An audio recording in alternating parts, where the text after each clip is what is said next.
마테오가 전한 거룩한 복음입니다.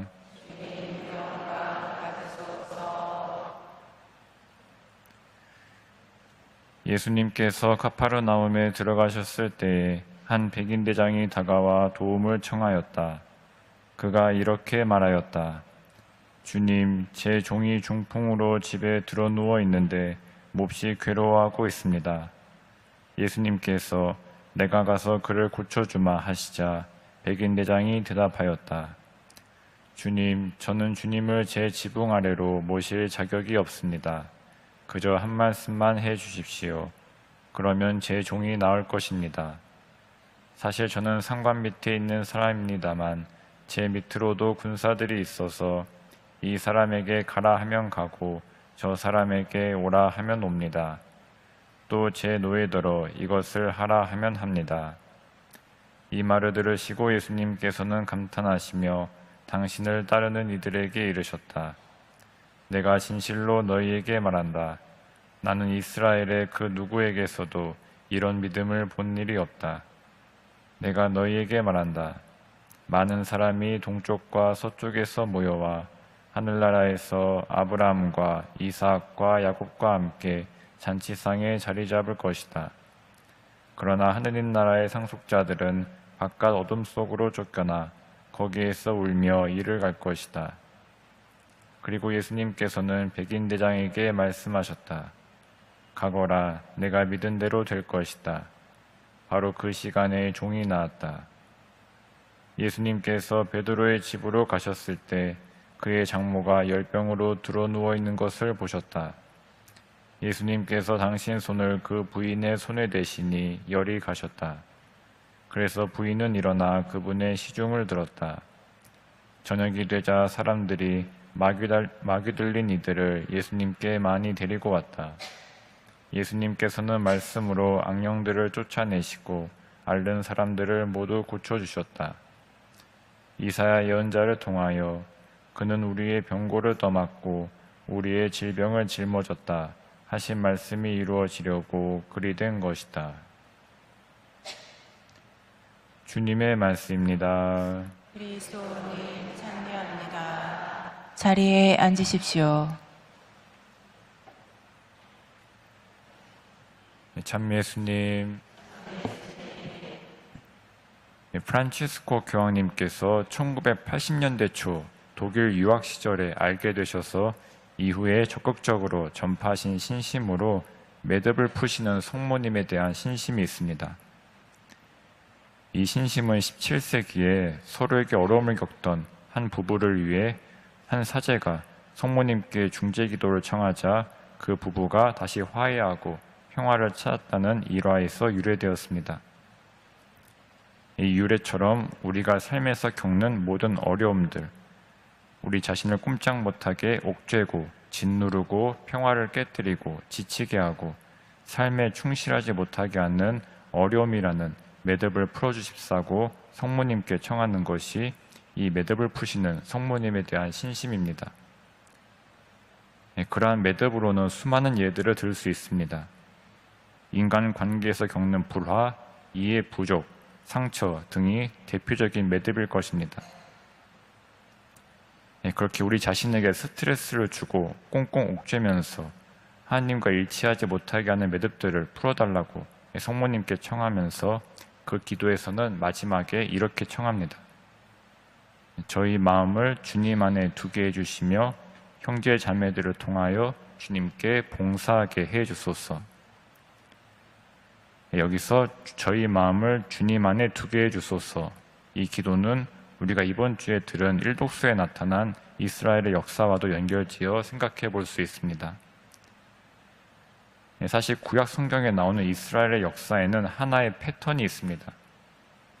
바로 하나님에 대한 믿음, 그분의 말씀, 그리고 그분과 맺은 계약에 충실했냐에 따라 이스라엘 역사가 다르게 전개됩니다.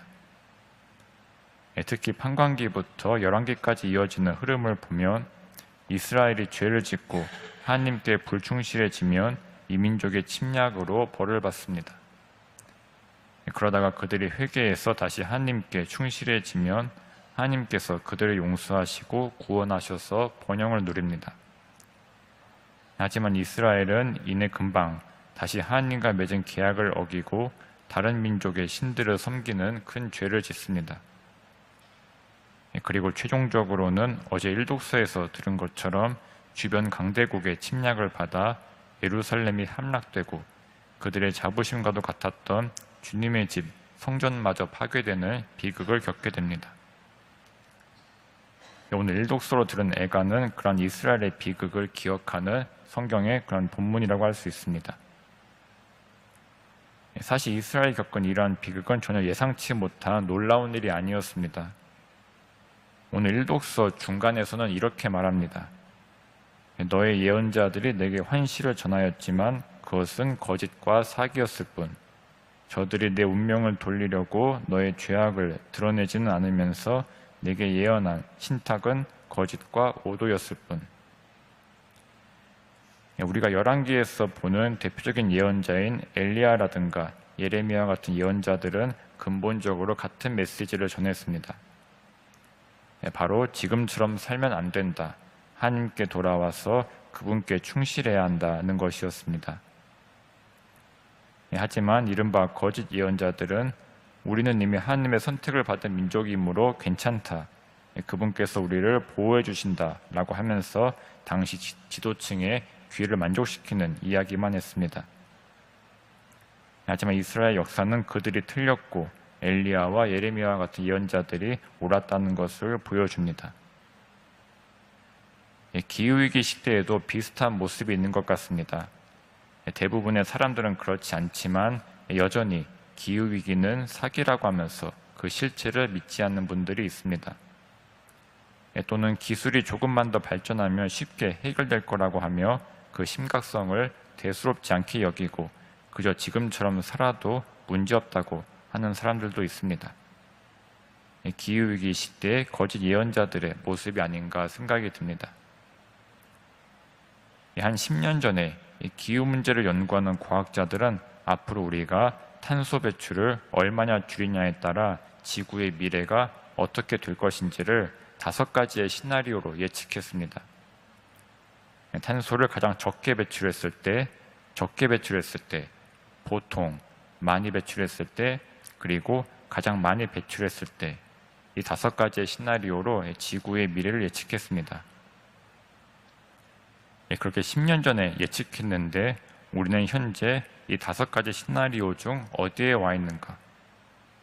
놀랍게도 과학자들이 최악으로 예측한 탄소를 가장 많이 배출했을 때의 시나리오보다 더 안 좋은 상태에 와 있다고 합니다. 실제로 2024년, 2년 전에 지구의 평균 기온이 처음으로 산업화 이전보다 1.5도 이상 더 높았습니다. 사실 2024년은 과학자들이 그렇게 지구의 평균 기온이 1.5도를 넘을 거라고 예측했던 해보다 한 10년 정도 앞당겨진 것이었습니다. 그런데 이러한 모습이 과학자들에게는 전혀 놀라운 일이 아니라고 합니다. 이미 연구를 통해서 지금처럼 탄소를 배출하면 어떻게 될 것인지, 산불은 더 강력해지고 그의 각종 재난의 빈도와 강도가 더 강해질 거라고 예측하고 경고했는데 그대로 흘러가니까 과학자들에게는 전혀 이상한 일이 아니라고 합니다. 이스라엘 민족이 엘리야와 예레미야 같은 예언자들의 이야기에 귀를 닫았던 것처럼 지금 우리도 기후위기를 경고하는 많은 사람들의 이야기에 귀를 닫은 것이 아닌가 생각이 듭니다. 어찌 보면 우리 시대의 가장 위험한 거짓 예언자는 바로 편리함이 아닐까 생각합니다. 어떤 과학자는 기후위기를 어떻게 해결해야 하냐는 문제에 대해서 이렇게 이야기했습니다. 편리함을 알아버린 인간에게 자율성을 주면 안 된다. 어떤 제도적으로 규제와 강제가 있어야 한다. 라고 이야기했습니다. 실제로 기후 문제 해결이 지지부진한 이유로 자율성을 들기도 합니다. 각 나라들이 탄소를 줄이자는 약속은 하지만 그것을 각자 자율적으로 목표를 세워서 줄이는 것으로 하다 보니 감시하고 규제하고 평가할 수단이 없습니다. 편리함이 물론 나쁜 것만은 아닙니다. 우리의 삶을 훨씬 효율적으로 만들어주고 또 풍요롭게 해줬습니다. 하지만 혹시 우리가 하느님의 자리에, 복음의 자리에 편리함을 올려놓은 건 아닌가 돌아볼 필요가 있을 것 같습니다. 이스라엘이 하느님의 자리에 다른 민족의 신들을 올려놓은 것처럼 우리는 편리함을 올려놓은 것이 아닌가 돌아봐야 하지 않나 생각이 듭니다. 나에게 편리하기만 하면 공동의 집 지고 다른 피조물의 삶, 나아가 우리 아들, 딸, 손자, 손녀의 미래는 어떻게 되든 상관없다라는 그러한 편리함에 대한 무조건적인 추종이 우리 안에 자라는 것이 아닌가 생각이 듭니다. 매듭을 푸시는 성모님께 드리는 기도문의 마지막 구절, 저희 마음을 주님 안에 두게 해주시며 형제 자매들을 통하여 주님께 봉사하게 해주소서.